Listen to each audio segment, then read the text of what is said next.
Bueno, muy buenas noches a todos.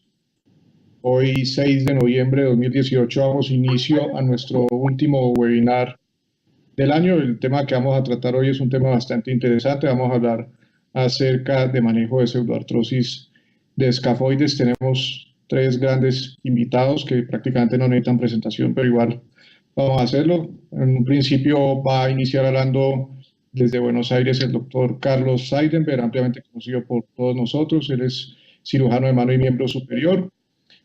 Actualmente trabaja como instructor en la Universidad de Buenos Aires y es instructor AO. Nos va a estar esta noche hablando acerca de su técnica personal y su experiencia personal en manejo de este tipo de patología. Hablamos también de Rochester, Minnesota, con el doctor Alexander Chin, que es cirujano de mano y microcirujano, quien es miembro de la Mayo Clinic of Medicine y va a estar esta noche hablándonos también acerca del código de fémur para reconstrucción de código femoral para reconstrucción del escafoides y el mamoploide de Colombia, microcirujano, cirujano de mano del Hospital de Bucaramanga, nos va a estar hablando acerca del manejo de injertos en escafoides. Entonces, bienvenidos todos. Recuerden, al final de la conferencia, ahí tienen en la pantalla el teléfono donde me pueden estar enviando sus preguntas para alguna pregunta, pues, que esperamos sea muy enriquecedor para todos, de preguntas y respuestas. Bueno, doctor Seidenberg, buenas noches. Hola, buenas noches, doctor Suárez y amigos de Colombia y de otros países que seguramente estarán escuchando. Alex también. Good evening, night. I don't know what time is. Hello. It's a pleasure. It's a pleasure to meet you, sir, again. Yes, absolutely. Well, I need to talk in Spanish, but the presentation is in English. And I think everybody in America can understand that presentation. Bueno, puedo ahora voy a pasar a hablar específicamente de qué. Back in the voice. Sara, yo no sé si estoy haciendo lo correcto. No ha compartido la pantalla aún. Ahora la comparto, sí. Compartir. Ahí está. ¿Es ok?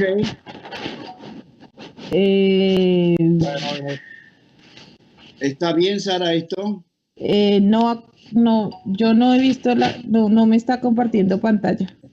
Yo compartir pantalla. Ahí. Ya, ahora sí. Sí, ahora sí, doctor. Ahora abra su presentación y actívala. Perfecto.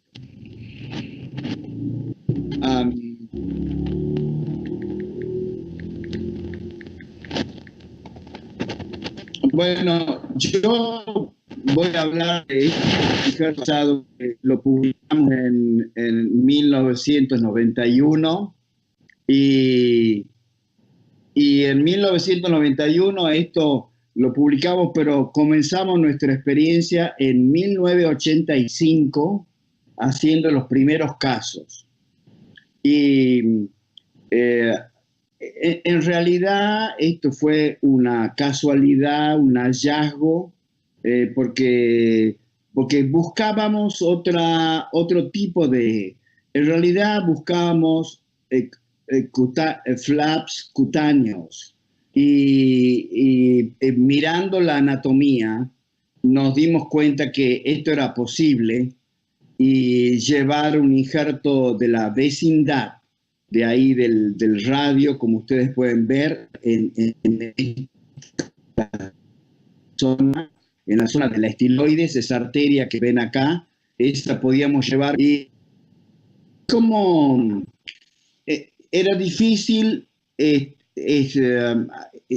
digamos, comprender la vascularización de los injertos que podíamos llevar sin estudiar la microanatomía de la región. Y la microanatomía tiene dos patrones diferentes en el lado dorsal y en el lado volar. Y esto ustedes lo pueden ver. La irrigación que va por el dorso es una irrigación que se caracteriza por ir por los septum. Ustedes ven acá el primer y el segundo, el segundo y el segundo y el tercero, después el cuarto y el quinto. Y este trabajo, Alex y Alan Bishop y otros autores lo describieron también y muy bien descrito y publicado también en el 95. Hicieron un trabajo excelente ellos. Y en el patrón volar es diferente porque la irrigación, mientras que acá la irrigación es a través de los septum, como la flecha, uno puede ver cómo irriga. En la cara, en el lado volar, hay todo un sistema arterial que es completamente diferente. Esto se irriga a través del periósteo y tiene arterias nutricias, que son las arterias metafisarias transversas, estas que están acá. Esto está descrito en anatomía de los viejos anatomistas también. Y si uno mira el borde radial, va a ver que la arteria radial es esta, pero la arteria del primer septum es una arteria recurrente. ¿Por qué hace esto? Tiene ese recorrido que rodea el primer septum acá y se vuelve a conectar con la arteria radial, que es lo que ven ustedes acá. Este es el primer compartimento dorsal y este es el segundo compartimento dorsal. Esta arteria tiene influencia dentro del hueso en este territorio. Digamos, hay entre 1 centímetro y 1,5 centímetros que esta arteria penetra en la profundidad del radio y uno puede verla con bastante facilidad. Esta arteria acá en esta área más proximal ya no tiene influencia, simplemente la recorre, pero no tiene influencia dentro del hueso. Así que el pedículo que tiene esta arteria, la longitud del pedículo es de aproximadamente 2 centímetros, 2,5 centímetros. Uno puede rotar hacia el escafoides acá, inclusive puede colocarlo por vía dorsal o por vía palmar, porque la longitud del pedículo lo alcanza. Y cuando uno entra al tema de cuándo usar un injerto vascularizado, uno ve que el injerto vascularizado puede usarlo en estas condiciones del long-standing non-union, pero también el uso más frecuente es para el polo proximal. Y nosotros, por supuesto, que también lo usamos en los intentos fallidos de cirugía y también en algunos casos de necrosis vascular. Nuestra experiencia no es tan grande como se supone, porque en realidad en la pseudoartrosis del escafoide hay tantas opciones y tan buenas opciones que no necesariamente uno debe usar un injerto vascularizado, solo en algunos casos. En estas últimas décadas hemos aumentado el número de casos, sobre todo acá, en los casos de casos fallidos, ¿no? En el polo proximal y en los casos fallidos. Y lo más difícil de todo son la necrosis vascular. Tenemos 141 casos registrados, a pesar de que hay más de 200 casos que están operados por nosotros, pero hemos registrado y tenemos un seguimiento sobre estos pacientes. Pero hay un par de situaciones que me gustaría conversar con respecto a la parte técnica. Nosotros hemos hecho cortes a través de secciones del escafoide, en el polo proximal, acá, en el tercio medio y en el tercio distal. Y es interesante que sobre un escafoide promedio de 29 o 30 milímetros, esa es la diferencia de sección que tiene en la cintura del escafoide, en el polo distal del escafoide y en el polo proximal. Y si uno toma las medidas de lo cuánto es interesante porque en donde se hace muy difícil del punto de vista técnico es en esta sección, acá. Y ustedes fíjense las medidas. Tiene de la medida radio-ulnar, hay 8 milímetros de promedio. Cuando hay del dorso palmar, de polar a dorsal, hay 16 milímetros. Esto es interesante porque esto limita la forma de colocar un injerto vascularizado o convencional en el polo proximal del escafoide, porque la profundidad que hay desde acá a acá es muy pequeña, es muy chico el fragmento de hueso, de eso se trata esa dificultad. Nosotros hemos publicado esto ya, el abordaje que hacemos, dorso radial, primero identificamos esta arteria, esto está descrito, después de esto lo levantamos, como ven acá, con un pedículo vascular y demás, con la disección superióstica. Y ustedes fíjense, otra vez, este es el injerto vascularizado, acá está el pedículo, pero yo quiero que ya se fijen en esta posición, acá. Otra vez, la distancia que hay de acá a acá es 1,5 centímetros, mientras que del lado radial al lado ulnar es solamente un espacio muy chiquito.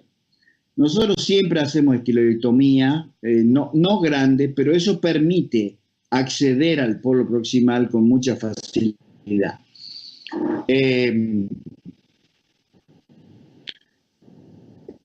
Y este es un video de la técnica, espero que no los aburra, pero no los aburra, pero esto es lo que hacemos nosotros con la celulartrosis del escafoide. Identificamos esta arteria acá, que es la arteria en cuestión. Después, esta es la arteria radial. Entonces, tenemos esta arteria acá, se libera el primer compartimento, se establece el límite proximal del pedículo y en este caso tiene una celulartrosis proximal que había sido operada con la técnica de Rus, Matthew Rus, por vía volar. Entonces en este caso utilizamos este tipo de disección. Esta es la pastilla ósea que colocamos, ¿no? Y esta pastilla ósea se libera y esta es la longitud del pedículo que está irrigado y después una estiloidectomía que no es grande, pero que eso permite ver el polo proximal del escafoides, ¿no? Acá, como ven ahí, y entonces se hace un nicho, porque no se puede interponer en forma completa, se hace un bridge, un puente acá, y se aumenta con injerto óseo y se lo coloca de esta forma, ¿no? De esta forma queda colocado, como ven ustedes acá, y en este caso lo fijamos con una K-wire acá, y eso es lo que se ve ahí en esa zona, ¿no? Se fija el injerto y ya está. Y nosotros, en realidad, la idea es que si la celulartrosis fuera esta, se coloca la osteosíntesis y después se coloca el injerto vascularizado en esta zona a manera de bridge o de puente. En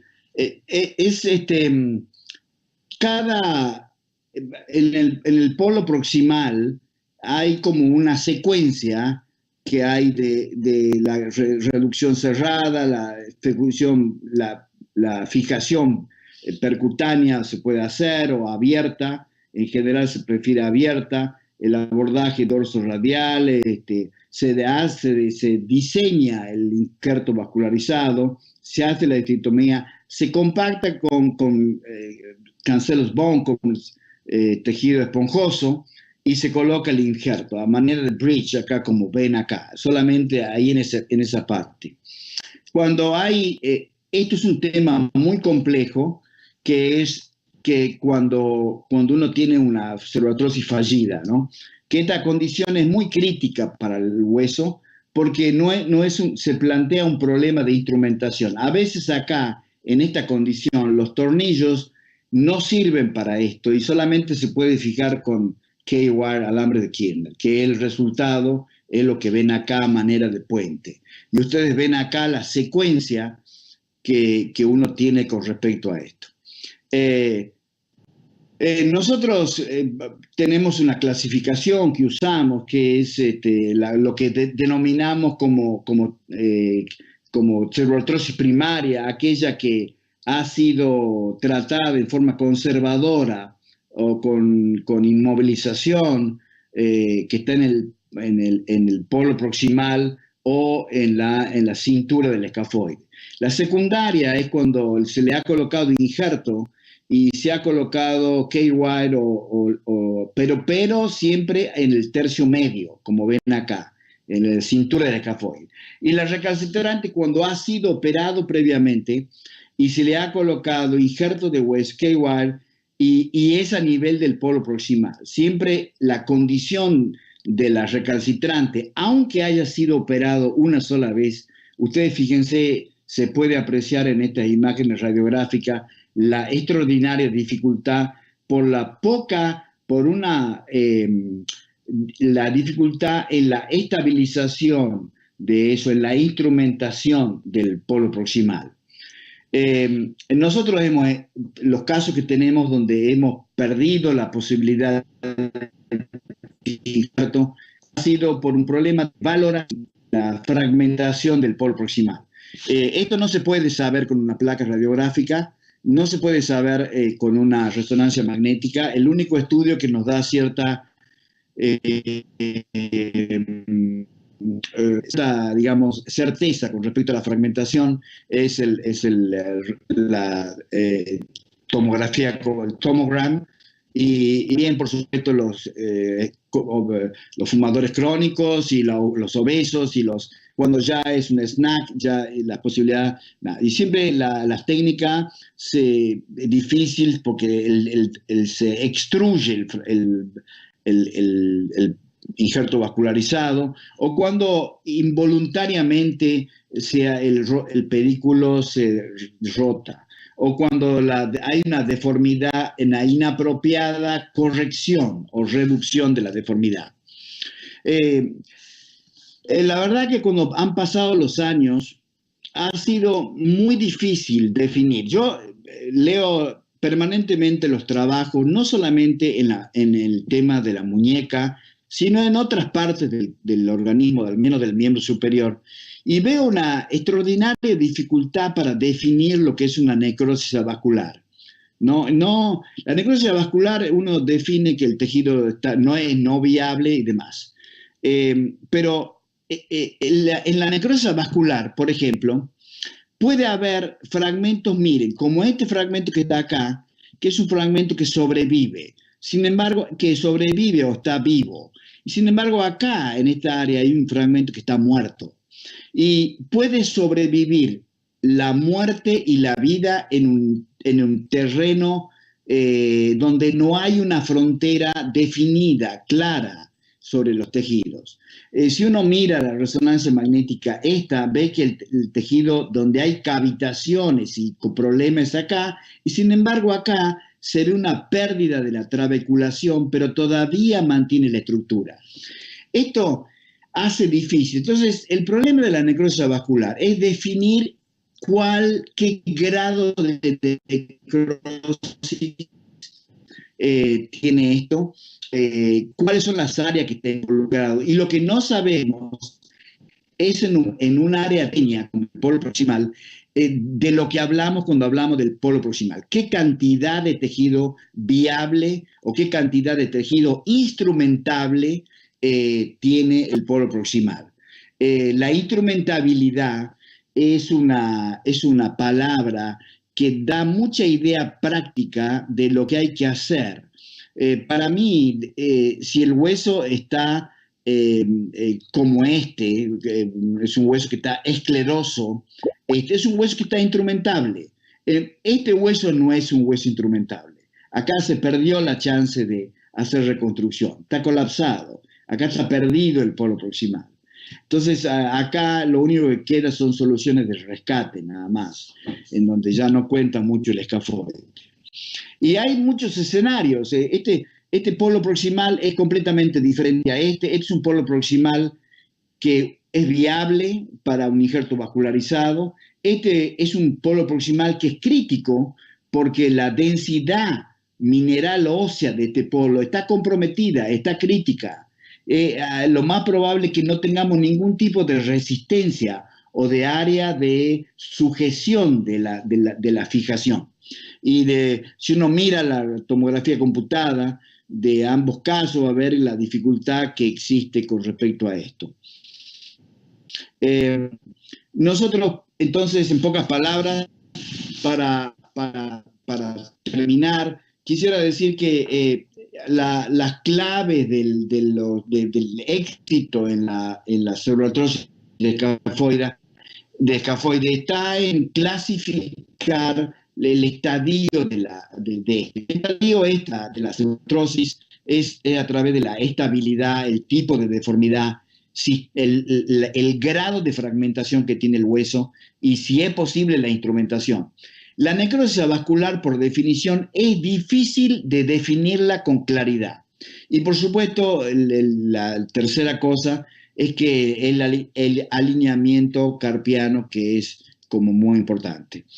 Y siempre la ventaja o el objetivo de la cirugía es la remoción del tejido que no es viable y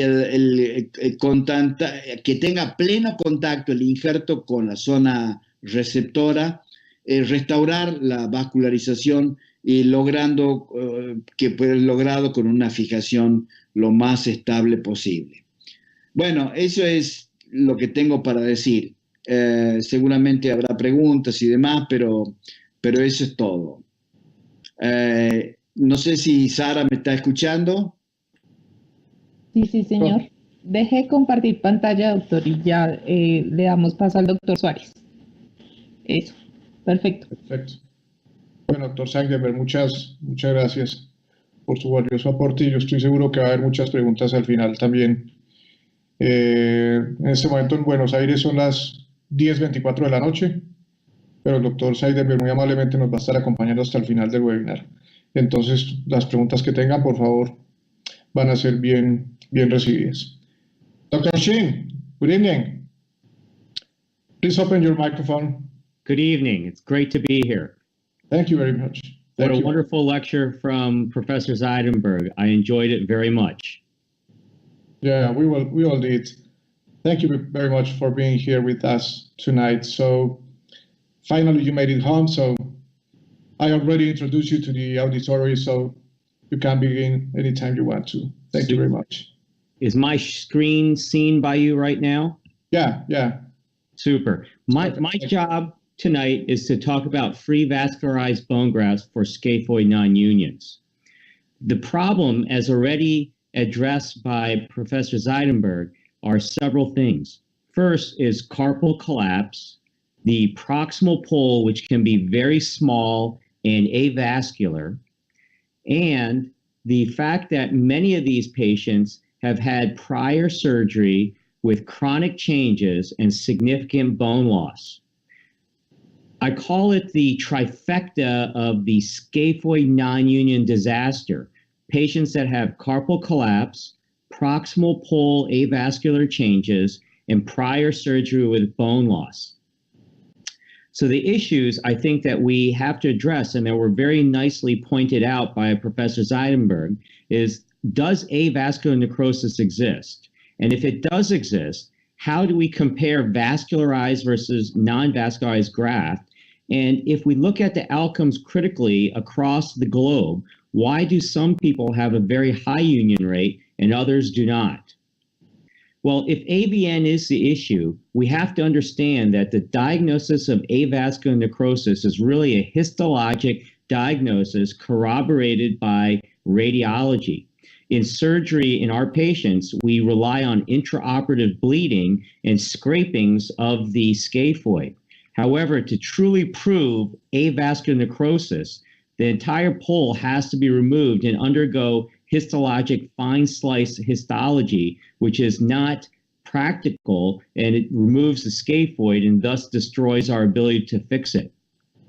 When we compare vascularized versus non-vascularized graft, there are very few human prospective randomized trials because there are so many different variables, and we have to go to animal models. An animal model that was performed by Dr. Bishop in our lab looked at such a model with a dog model. He took 14 dogs, and on one right side did 14 vascularized bone grafts, and on the opposite side did non-vascularized bone grafts. The dog has a vessel similar to the 1-2 ICRSRA and has a bone called the scapholunate bone, which is a single homologue of the scaphoid and the lunate. In this study, the proximal pole was removed. It was taken and dipped in liquid nitrogen and frozen in super glue to prevent anything from making it alive. Then the vascularized bone graft was placed, and one dog had one paw with it ligated, and the other one, it was patent. The interesting thing is, at the end of the study, the vascularized bone graft side healed in 72% of the dogs if they were casted, and if they were casted more than 3 weeks, almost all of them healed, whereas the conventional side, not one single graft healed. And this was proven in histology, where the vascularized bone graft had good osteocytes and the conventional side was basically osteonecrotic, proving that vascularized bone grafts did indeed work. So the question is, what vascularized bone graft do we use, and what is the role of the free vascularized bone graft?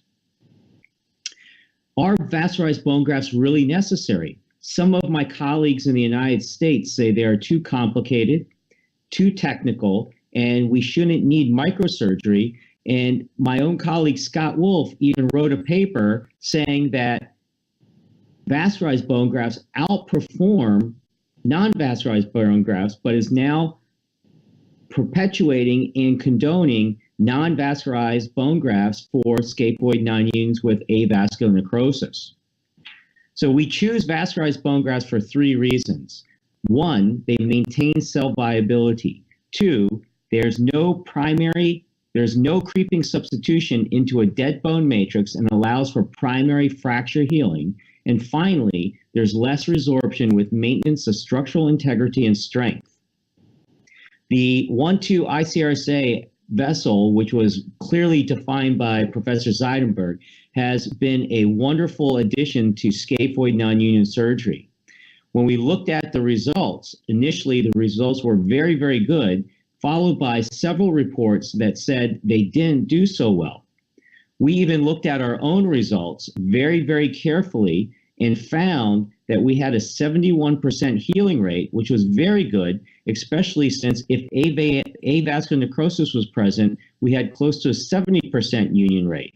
But when we looked carefully at our failures, we found that if you had carpal collapse and avascular necrosis, you had a much, much higher rate of failure. And these were many of our patients. So we basically said that pedicle grafts didn't work well if there was significant carpal collapse, and this was most likely what Fisk told us about correcting scaphoid length. So we had a hypothesis that we needed a large interposition graft with vascularity. And so the question became is, where can we find a graft that had structural integrity, good compact bleeding bone up to 15 millimeters in length, with easy to find anatomy and a low donor site morbidity? We found this in the knee. We had lots of experience with cortical periosteal grafts, and we decided to study the vascular supply of the knee and found that the medial aspect of the knee had a consistent blood supply, with 100% of the vessels having this medial-superior genicular artery and about 90% having this osteoarticular branch of the descending genicular artery. When we looked at vascularized perforators into bone, we found the inferior distal quadrant to have the highest number of vascular perforators and be the ideal place to harvest a vascularized bone graft from. And this bone graft is beautiful cancellous bone with a thin cortical periosteum, which the blood vessel goes into. And when we look at the bleeding of this, with the tourniquet down and removing the graft, the blood vessels start pumping right away, the periosteum starts to bleed, and within a few seconds, the deep layers of the bone demonstrate excellent bleeding when the tourniquet is deflated and the vessel is kept together and before it's transected. So excellent bleeding bone. You can get a long pedicle with a beautiful piece of cancellous bone, and this is an example of a patient with a prior surgery, a humpback deformity, bone loss, and proximal pole avascular necrosis. With the tourniquet down, there's no bleeding of the proximal pole, and once you remove that callus, fractured callus, you correct the deformity, and you have a very small proximal pole.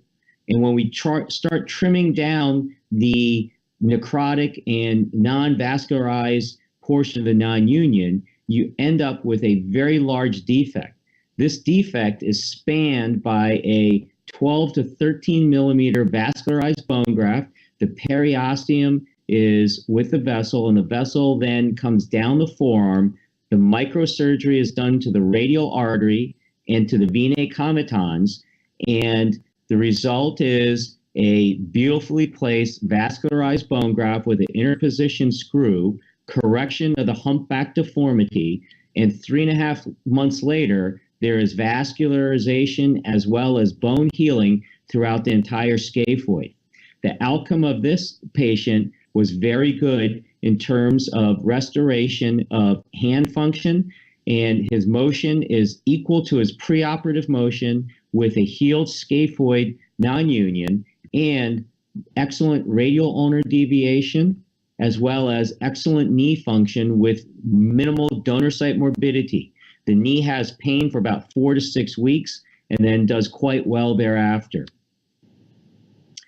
Unfortunately, not all patients can have screw fixation, and a majority of revision surgery with prior surgery requires K-wire fixation, where the K-wires need to be removed for up at 12 weeks after surgery once the vascularized bone graft is incorporated. We initially looked at our outcomes of the 1-2 ICRSA compared to the medial femoral condyle in patients that had avascular necrosis and carpal collapse, and found that the medial femoral condyle graft was not only a higher union rate, but a lesser time to union. Subsequent studies, which were just recently published this year, demonstrated that if we had primary non-unions with humpback deformity and AVN, we had a 94% union rate.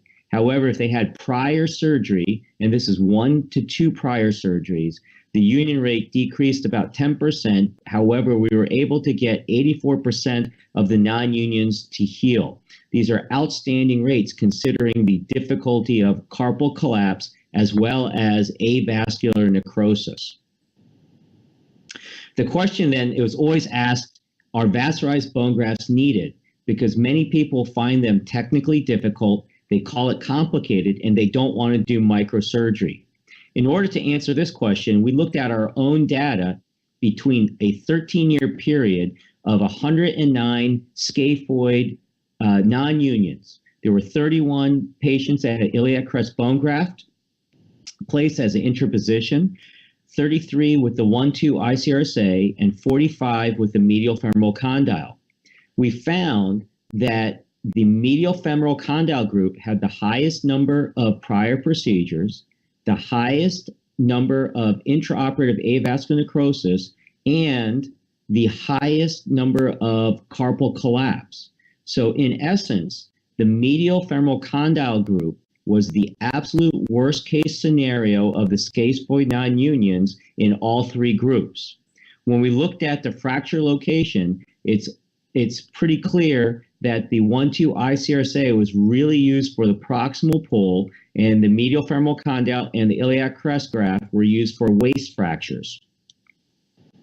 When we look at the union rate was the highest in the medial femoral condyle group, and it had the fastest time to union.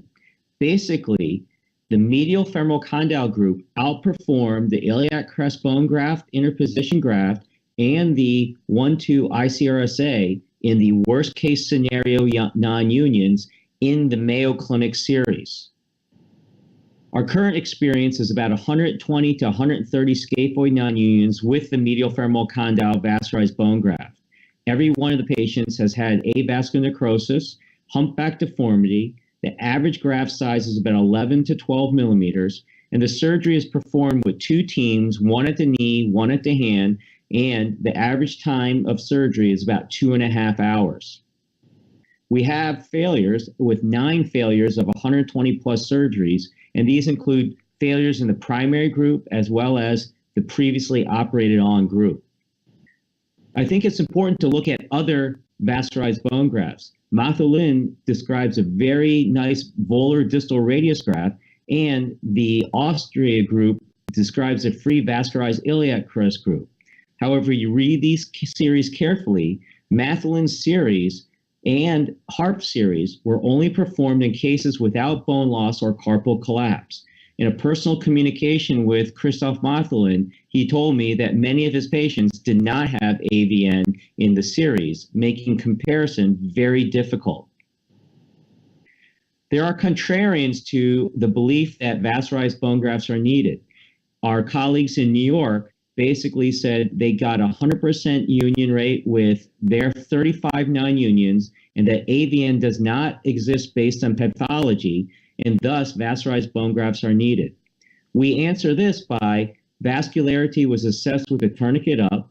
They only had primary scaphoid non-unions, and they didn't have many compared to Professor Zeidenberg's as well as our experience in Rochester, Minnesota. I say it is very important to compare scaphoid non-unions carefully and not to combine the scaphoid non-unions into a single problem with a single solution. And having multiple treatment arms, including pedicled vascularized bone grafts, free vascularized bone grafts, and cancellous non-vascularized bone grafts are all necessary for us to be successful scaphoid non-union surgeons. There is definitely a role for more complex micro procedures to improve our results, and scaphoid surgeons should be adept in all types of surgery and not limit their options. I thank you very much for your time and your attention. Thank you, Dr. Shin. Very interesting conference. So we are starting to receive some questions. I will start with them at the end of the conference. Excellent. Okay, thank you very much. So, Dr. Hellman, buenas noches. Ya falta que conectes el micrófono.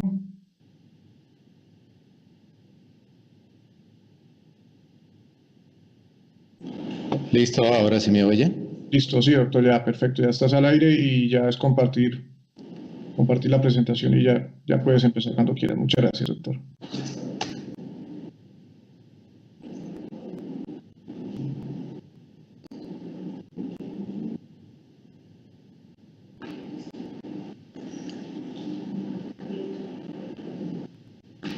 ¿Ya están viendo la presentación en pantalla? ¿Me podrían confirmar? No, señor. Todavía no. ¿Tiene en la pantalla al doctor Seidenberg y al doctor, sí? Sí. Entonces sí, ya. Entonces solo es que ponga la presentación, doctor.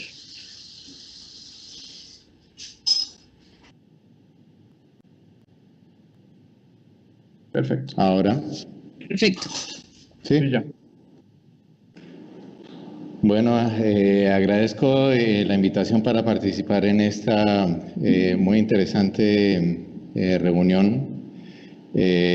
A los invitados que me precedieron, al doctor Chin y al doctor Seidenberg. Voy a hablar sobre algo que es un tema clásico, que es la utilización del injerto tricortical para este difícil problema con el cual nos enfrentamos muy frecuentemente en nuestra carrera como cirujanos de mano. Los retardos de consolidación de las fracturas de escafoides se pueden presentar en promedio en un 10% de todas las fracturas. Y es un gran dilema dado la alteración en la morfología y en la topografía que conlleva la ubicación del escafoides dentro del carpo. Además, con una fisiología vascular que, como ya lo ha denunciado el doctor Seidenberg, es muy complicada.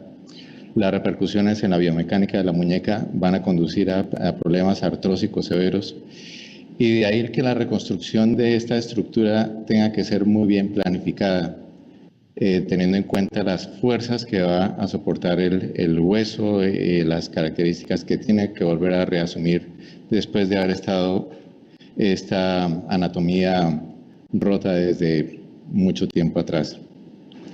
Hay una serie de factores de riesgo para que no se produzca la consolidación de las fracturas. El doctor Sayek, en una revisión sistemática publicada en el 2014 sobre 604 pacientes, 23 artículos, logró definir 4 elementos importantes. El más importante es el retardo en el diagnóstico de la fractura de escafoides.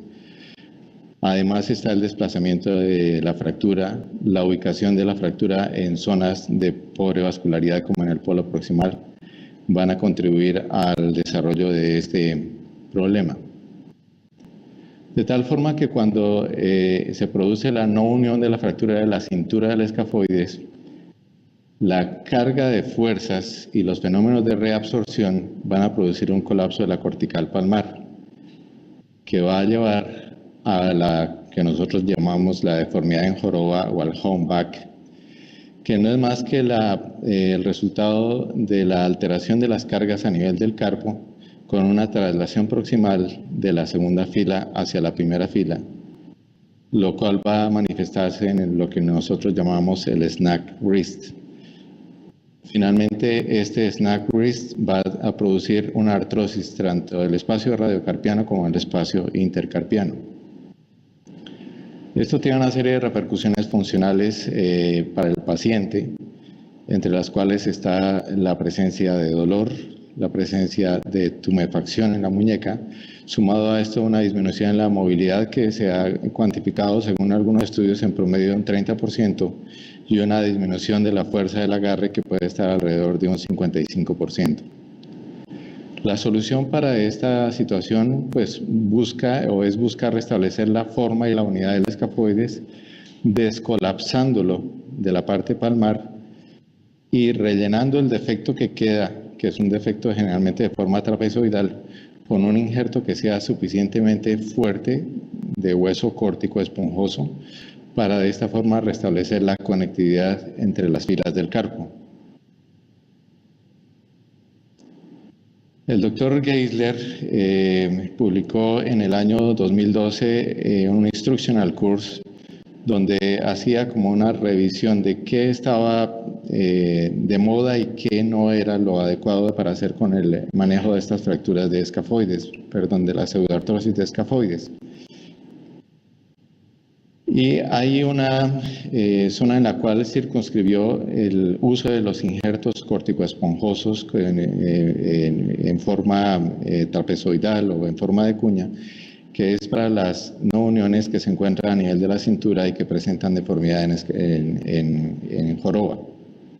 Si nos vamos a la clasificación de Herbert y Fischer, la indicación está dada para las pseudoartrosis establecidas, que son específicamente las del grupo D, principalmente las del grupo D2.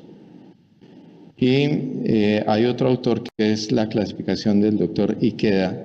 Yo lo saqué de un artículo del doctor Uesato del 2016, en lo cual Ikeda habla de 3 tipos de pseudoartrosis. Una lineal, simple, estable, que preferiblemente es manejable únicamente con una fijación que comprima los fragmentos. Un segundo tipo, que es una forma quística que se puede manejar mediante la aplicación de injertos esponjosos y nuevamente una técnica que comprima los 2 fragmentos. Y un tercer tipo, que es un tipo escleroso y desplazado, que sí amerita la colocación de un injerto estructural fuerte, más nuevamente algún sistema de fijación que permita darle estabilidad a este injerto. El doctor Geisler, en el mismo Instructional Course que nombraba anteriormente, hace la clasificación en estadios desde 1 hasta 6 de las no uniones desde el punto de vista radiográfico y recomienda la utilización del injerto tricortical para las clasificaciones de grados 4 y 5, que es cuando se produce las deformidades con resorciones mayores de 1 milímetro y con colapso o con deformidad de la cintura del escafoides. Aquí hago una tabla que trata de sintetizar los injertos corticoesponjosos que más frecuentemente se han utilizado para el manejo de este tipo de patología, comparando los de cresta ilíaca y los de radiodistal, siendo que los de cresta ilíaca son estructuralmente mucho más fuertes y son más modelables para acomodarse al defecto, con la desventaja de que amerita hacer un abordaje distante, por tanto una anestesia general para el paciente, y que el índice de complicaciones en la zona donante es mucho más alto que en el de otras sitios. En el radiodistal se puede tomar del mismo campo quirúrgico, pero estos injertos son frágiles, ya lo expresaba el doctor Chin ahorita, son de difícil fijación, no dan soporte estructural y si bien es cierto el índice de complicaciones es mucho menor que en el de la cresta ilíaca. También se han enunciado otros sitios de toma de injertos corticoesponjosos como el olecranon e inclusive el doctor Jeffrey Yao publicó un artículo muy interesante sobre la utilización de injertos tomados de los arcos costales. Cuando ya definimos que el paciente va a ser llevado a cirugía, generalmente ha pasado de 1 a 2 años posterior a la fractura.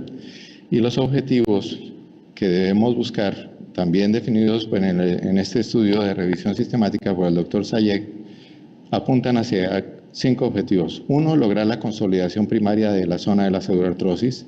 2, hacer una restauración anatómica de los parámetros del escafoides, principalmente en la altura, la longitud, su alineamiento, buscar la mejoría de los síntomas del paciente, principalmente la parte del dolor, mejorar la función de la muñeca y en la medida de lo posible prevenir la aparición de una futura artrosis. Hay que tener en cuenta el volumen y la conformación del defecto que se va a reponer. El tiempo de evolución de la lesión es muy importante para determinar el pronóstico de consolidación. En general, en pseudoartrosis de menos de 5 años de evolución, el pronóstico es muy bueno, casi un 90% consolidan. Pero en pseudoartrosis de más de 5 años de evolución, este pronóstico de consolidación con esta técnica de injerto corticoesponjoso es cercana a la mitad. Es importante también la localización del defecto. En defectos que sean muy proximales o muy distales, esta técnica no es la más adecuada. Y lo mismo si hay antecedentes de múltiples cirugías previas, como lo dijo el doctor Chin, esta técnica no sería lo adecuado y sería más conveniente la utilización de injertos vascularizados. En la evaluación radiográfica se deben tener en cuenta el grado de desplazamiento, la presencia de resorciones que van a producir gaps en la zona de la pseudoartrosis, los ángulos que nos muestren una dorsalización del segmento intercalar o un colapso de la altura del carpo y un acortamiento de la longitud total del escafoides. Estos parámetros son importantes para el planeamiento y para evaluarlos en el postoperatorio para saber si la cirugía ha sido satisfactoria. Hay que tomar radiografías comparativas de las dos muñecas para visualizar y tratar de determinar el tamaño del defecto.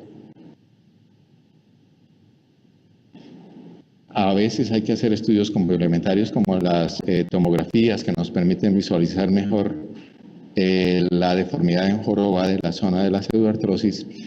Y recientemente, por medio de tomografía tridimensional, se puede visualizar mejor e inclusive se puede, por medio de impresión 3D, hacer unos modelos que nos comparen el escafoides del lado de la muñeca con la pseudoartrosis versus el escafoide de la muñeca contralateral y de esta forma poder establecer aproximadamente el tamaño y la forma del injerto. Esta imagen es tomada de un artículo en el cual el doctor Chin es coautor, que se publicó en el año 2016, en el cual por medio de estas técnicas y sobreponiendo la imagen del escafoide sano versus el escafoide con la pseudoartrosis, se puede tener una idea bastante buena del tamaño, forma y volumen del injerto que se requiere para solucionar el problema. Hablando de los sistemas de fijación para esta técnica quirúrgica, voy a referirme a 3 de ellos que son los clásicos. Arranco hablando de la utilización de clavos, fueron los primeros. Es una técnica sencilla, es una técnica económica y sirve para aquellos injertos que no nos dan una buena seguridad de un soporte estructural. Con los inconvenientes que ya habló el doctor Chin, requieren un periodo de inmovilización largo y por tanto retrasan el comienzo de la rehabilitación. Los tornillos de compresión canulados han sido nuestro caballo de batalla hasta el momento.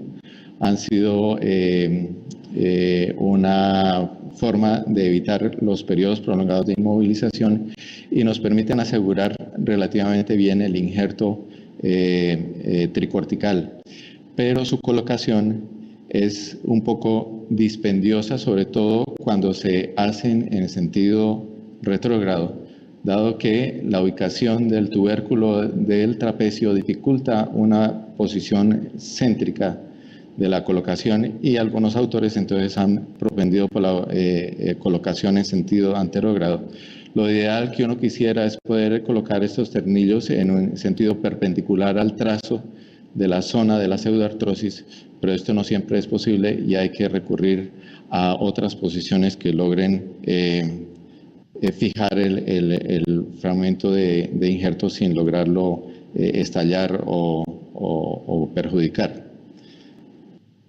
Finalmente, las placas anatómicas han venido tomando vigencia en los últimos 3 años. Hay varios trabajos que se han estado llevando a cabo sobre la utilización de dichas placas.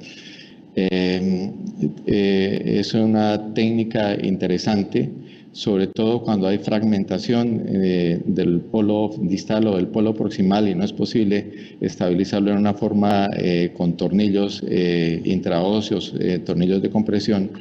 Esta es una alternativa que ha venido tomando vigencia. No tengo experiencia con esta técnica. Muestro este artículo, estas imágenes son tomadas de un artículo de un grupo de Barcelona con la colocación del injerto en la zona intermedia y posteriormente la fijación con una placa anatómica con 6 tornillos. Tiene la ventaja de que evita la posibilidad de la extrusión del injerto hacia la parte palmar. Es una técnica que está en proceso de evaluarse sus resultados a largo plazo.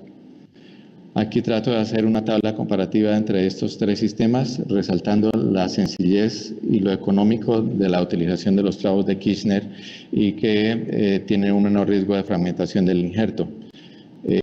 Los inconvenientes del retraso de la rehabilitación por el periodo prolongado de inmovilización, los tornillos de compresión que hasta el momento han sido pues, la técnica más ampliamente utilizada, con la desventaja de que son difíciles de posicionar y puede fragmentar el injerto.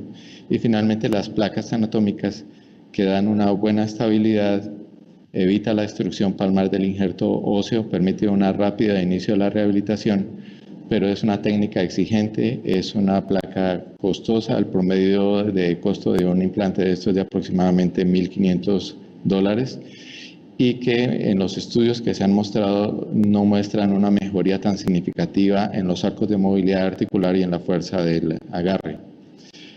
Si ya tenemos la decisión de intervenir a nuestro paciente y teniendo en cuenta estos parámetros, debemos definir entonces cuál es el tipo y fuente de injerto que vamos a utilizar con él, cuál va a ser el método de fijación y de acuerdo a estos 2 parámetros el protocolo de inmovilización.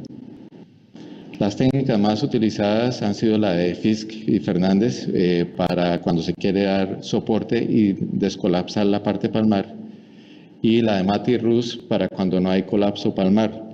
No obstante, en el estudio radiográfico que hacemos de los pacientes antes de llevar a cirugía, prácticamente en todos existe algún grado de reabsorción y de colapso palmar. De tal forma que la técnica de Matty-Rus, por lo menos en el grupo de trabajo en el que tenemos en la clínica, hace varios años que no se ha empleado. Traigo aquí un caso clínico de una paciente de 21 años con una pseudoartrosis de 8 meses de evolución, con características esclerosas e inestables de la clasificación de Ikeda y con una dorsalización del segmento intercalar. A esta paciente se lleva a cirugía, se hace un abordaje por el borde lateral del flexor radial del carpo, se separa medialmente el tendón del flexor radial del carpo, se incide a través del piso de la vaina del flexor radial del carpo hasta exponer la zona de la pseudoartrosis, tratando de preservar o de molestar lo menos posible los ligamentos radiolunar largo y el radioescafo capitate. Teniendo en cuenta una publicación que hizo el doctor Chin, se buscará reparar al final estos ligamentos para tratar de evitar la traslación o los problemas de inestabilidad ulnocarpiana. Una vez expuesta la zona de la pseudoartrosis, se procede a reavivar los bordes del hueso hasta obtener unos bordes sangrantes. Hay que liberar el torniquete, ver la presencia de zonas puntiformes con sangrado y acto seguido se vuelve a subir el torniquete, se hace una corrección de la posición en DC del semilunar, fijándolo con un clavo del radio hacia el semilunar, como también lo mostró el doctor Chin. Acto seguido se hace la colocación de unos clavos de Steinmann en el polo proximal y en el polo distal para poderlos utilizar como joysticks para poder hacer una visualización o una mejor valoración del tamaño real del defecto que se requiere para poder corregir el colapso palmar del escafoides. Se procede a abordar la cresta ilíaca, una incisión de 2 a 3 centímetros, a tomar el injerto, y quizás esta es la parte más dispendiosa del procedimiento, proceder a modelar el injerto al tamaño, al volumen, al contorno del defecto que presenta el escafoides, hasta obtener en promedio un defecto, un injerto que mide alrededor de 10 a 11 milímetros en su tamaño. Este injerto se acomoda, se impacta en la zona del defecto de la cintura del escafoides, y una vez colocado allí se procede a hacer la fijación. Se puede colocar inicialmente un clavo de Steinmann antirrotatorio y luego la colocación de la guía canulada para posteriormente colocar el tornillo de compresión y asegurarnos que realmente esté fijando los 3 elementos, el polo distal, el injerto y el polo proximal. Se hace una radiografía postoperatoria para corroborar la longitud y que no hayan zonas del implante que hayan quedado por fuera del hueso y donde puedan erosionar el cartílago. Al cabo de 6 meses, esta paciente ya había logrado una osteointegración completa del injerto. En la literatura, los resultados de la utilización de los injertos corticoesponjosos es buena para pseudoartrosis de la clasificación de Herbert y Fischer de 1 y de 2. Con tasas de consolidación que varían de un 65 a 95%, y en algunos artículos previos no mostraban diferencias significativas versus injertos vascularizados o estadísticamente significativas. No obstante, y aquí resumo un poco, este es el mismo artículo que nos mostró el doctor Chin, él lo hizo con el grupo de trabajo de la Clínica Mayo, en los cuales compararon 3 grupos con injerto tomado de la cresta ilíaca, injerto con la técnica del doctor Seidenberg y la técnica de cóndilo femoral medial, con unas tasas de consolidación muy superiores en esta última técnica, con un tiempo de consolidación también mucho más temprano en esta técnica que en las otras 2, y con un índice de complicaciones intermedio entre la técnica del doctor Seidenberg y la de injerto tricortical de la cresta ilíaca. ¿Qué situaciones pueden conducir al fracaso en la consolidación? Están relacionadas con una inadecuada longitud del tornillo o con una incorrecta posición del tornillo, y esto es fácil que pueda suceder, o con un tamaño inadecuado del injerto. Las recomendaciones, y aquí ya trato de consolidar el objetivo de la charla que estoy dando, para la realización del injerto córtico esponjoso es focalizarnos en las indicaciones precisas del procedimiento, que son aquellas pseudoartrosis de la cintura de los escafoides de tipo D1 y principalmente las tipo D2, y en las cuales estén en estadios iniciales de colapso carpiano, del snag wrist. Está contraindicado este tipo de procedimientos en estadios 3 y 4 del colapso carpiano o en pseudoartrosis del polo proximal o del polo distal, que son bastante raras las del polo distal. Contraindicaciones relativas cuando existan antecedentes de cirugías previas o una pobre vascularidad del polo proximal, o cuando haya patologías sistémicas como en pacientes fumadores. En síntesis, este tipo de utilización de injerto tricortical se debe planificar bien en base a estudios imagenológicos previos a la cirugía, en los que se define el tamaño, la ubicación y la forma geométrica del defecto óseo del escafoides. Se debe descartar esta técnica para pseudoartrosis hipovasculares o del polo proximal. Hay en este momento una expectativa importante respecto al comportamiento que va a tener a largo plazo la utilización de las placas. Respecto a los sistemas de fijación, si el tamaño y la fortaleza del injerto lo permite, lo mejor es fijar con tornillo de compresión. De lo contrario, es mejor hacerlo con un sistema de clavos para evitar poner en riesgo la estabilidad del injerto. Y lo paradójico es que aunque se logre la consolidación de la pseudoartrosis, esto no necesariamente garantiza que el proceso de artrosis radiocarpiana o intercarpiana no continúe, principalmente en pseudoartrosis de vieja data de largo tiempo de evolución. Eso es todo lo que tenía para presentar esta noche en la charla. Muchas gracias. Bueno, doctor Monroy, muchísimas gracias. Pienso que una muy excelente y muy completa conferencia la suya. Y bueno, vamos a abrir la sesión de preguntas y respuestas. Yo creo que bastante interesantes las opiniones de todos los conferencistas, con muy buena experiencia, como conclusiones grandes. Yo creo que se puede pensar precisamente en hablar en qué caso definitivamente aplicar cuál técnica, porque pues hay múltiples técnicas, cada quien de pronto se casa con alguna técnica porque le ha ido bien, porque le gusta, por los resultados, pero pienso que las indicaciones respecto a cuándo usar un injerto óseo están claras en estadios iniciales. Creo que en este momento está enlazada a mi pantalla. ¿Cómo hago para desligar la pantalla? Doctor Germán, por favor, apaga el micrófono ahorita si quieres y ahorita ya lo abres cuando vas a responder algunas de las preguntas. Gracias.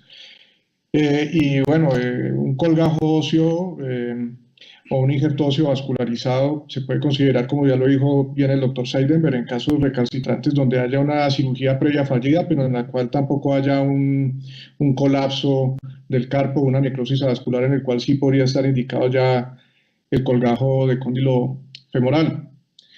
Entonces, bueno, aquí tenemos varias preguntas. Vamos a empezar a tratar de irlas pasando en orden. The first question is for you, Dr. Shin.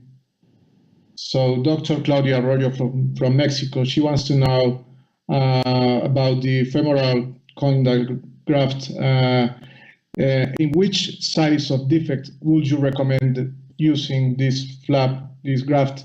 And do you think it needs a large resection of the scaphoid in order to be able to use this graft? And also, if you would recommend it only for fractures of and necrosis of the proximal pole of the scaphoid? So the question is a great question, and the anatomy of the medial femoral condyle dictates that you have to have a minimum of about 8 millimeters by 8 millimeters by 8 millimeters.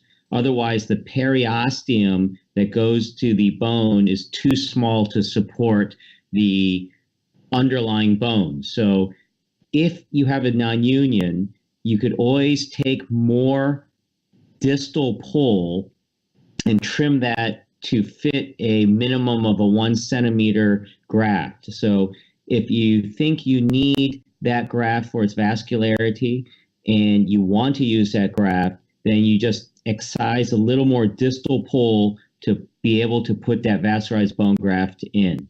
And so I think that's the best way to answer that question. Okay, thank you very much. I have another question from Dr. Alejandro Sandoval from Colombia.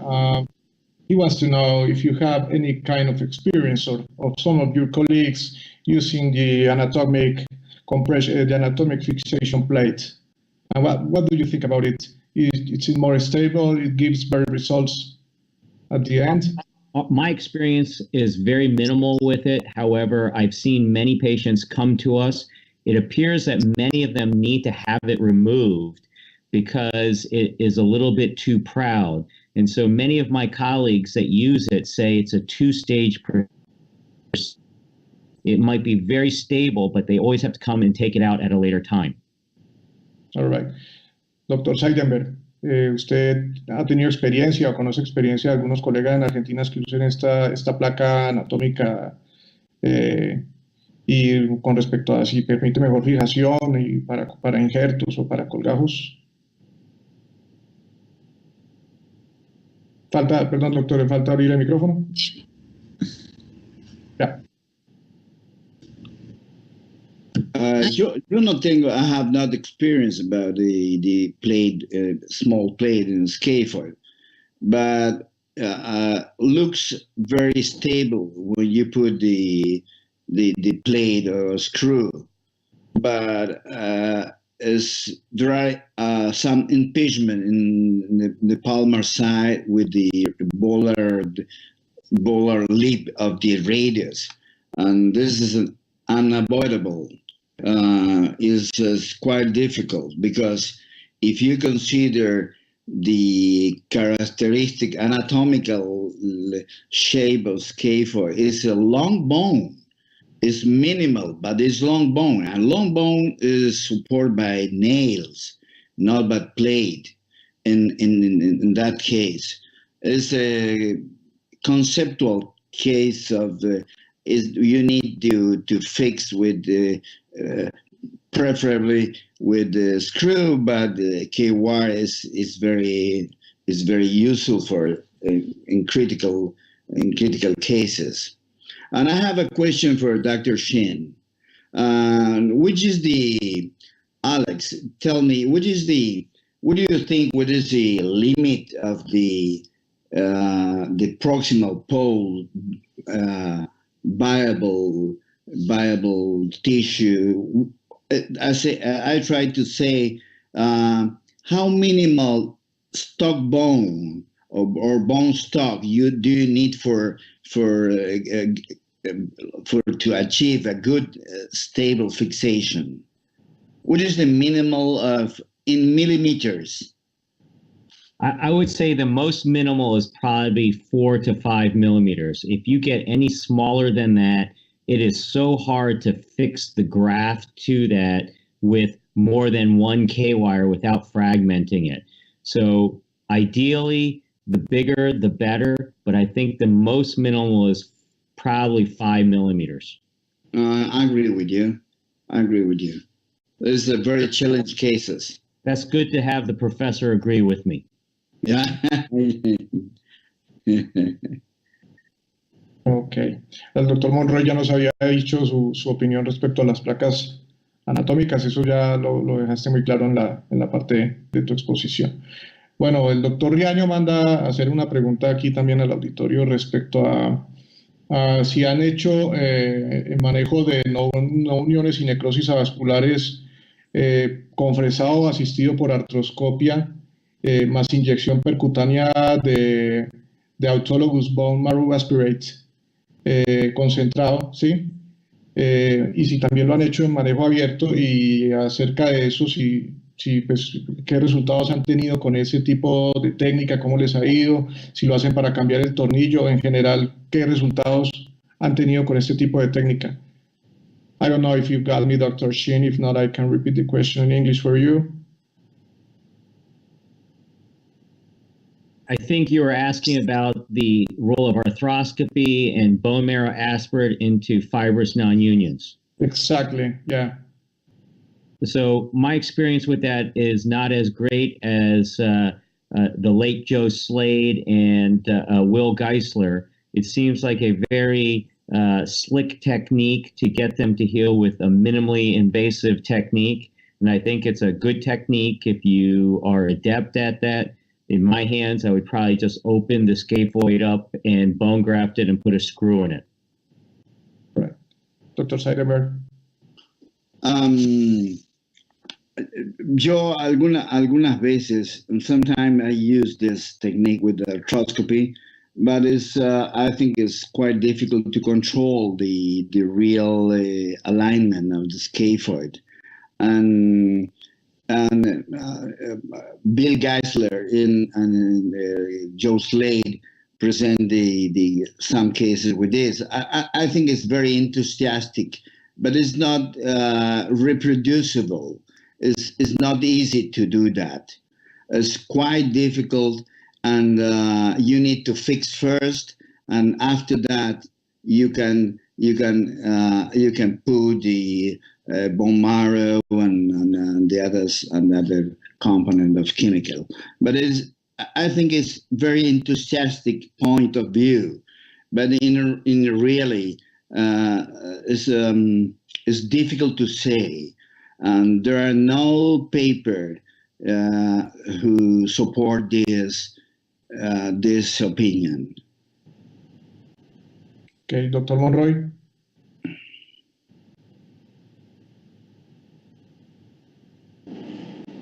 No tengo experiencia con la fijación por medio de artroscopia. Sí debo aclarar que la utilización de injerto de esponjosa está, como lo presenté en la charla, para aquellas pseudoartrosis que no tienen mayor colapso, que no han presentado una deformidad en joroba del escafoides. Hay algunos artículos que muestran un resultado similar entre la utilización del injerto de esponjosa versus el de corticoesponjosa, pero realmente el soporte estructural es muy necesario para que el escafoides pueda cumplir su papel nuevamente biomecánico. Pero no tengo experiencia personal con la técnica artroscópica y con aplicación de injerto de esponjosa. Ok, perfecto, gracias. Bueno, otra pregunta al doctor Raño. Empiezo con usted, doctor Monroy, respecto a si tiene algún colega o usted ha estado de pronto usando un trasplante de polo proximal de la mate para reconstrucción del escafoides usando además un tornillo de compresión, o si conoce la experiencia de algún colega y qué opina al respecto. No conozco experiencia con esa técnica quirúrgica. Dr. Seidenberg? No, tampoco, no tengo experiencia. No. Dr. Shin, have you had any kind of experience using the transplant of the proximal pole of the hamate bone to reconstruct the scaphoid, or the experience of some of your colleagues? Some of my colleagues are very enthusiastic about that. My opinion is I do not want to injure another part of the carpus to fix a injured part of the carpus, so I will try not to do that. Okay, perfect. Una aclaración, Julián. Sí. Hay un artículo del doctor Jeffrey Yao en el que muestra la utilización de un injerto tomado de arco costal con de la unión condrocostal, que él sí la utiliza para reconstrucción de polo proximal como injerto libre no vascularizado, con resultados no tengo en la mente en este momento, pero están como 70 y algo % de índice de consolidación con esa técnica. fueron poquitos pacientes, fueron alrededor como unos 15 pacientes que los que él mostró en el artículo. Okay, gracias. I have a question for Dr. Shin. Any kind of predictor in order to decide to operate a patient with an acute scaphoid fracture with a vascularized bone graft? So if I see a waist fracture acutely, I would say no. The only indication for a vascularized bone graft is a very proximal pole fracture where it would be a simple to do a 1-2 ICRSA in addition to a dorsally placed screw to just assist it in healing. There is no data out there on this. It's a personal feeling. If I have a bad proximal pole, very displaced fracture, I may add a 1-2 ICRSA because it adds very little time to the procedure and it gives me a little insurance and it makes me feel better. But please note, there's nothing out there to support that in the literature. Okay, thank you, doctor. ¿Alguna opinión al respecto, doctor Seidenberg, que quiera darnos sobre ese punto? I absolutely agree with Alex.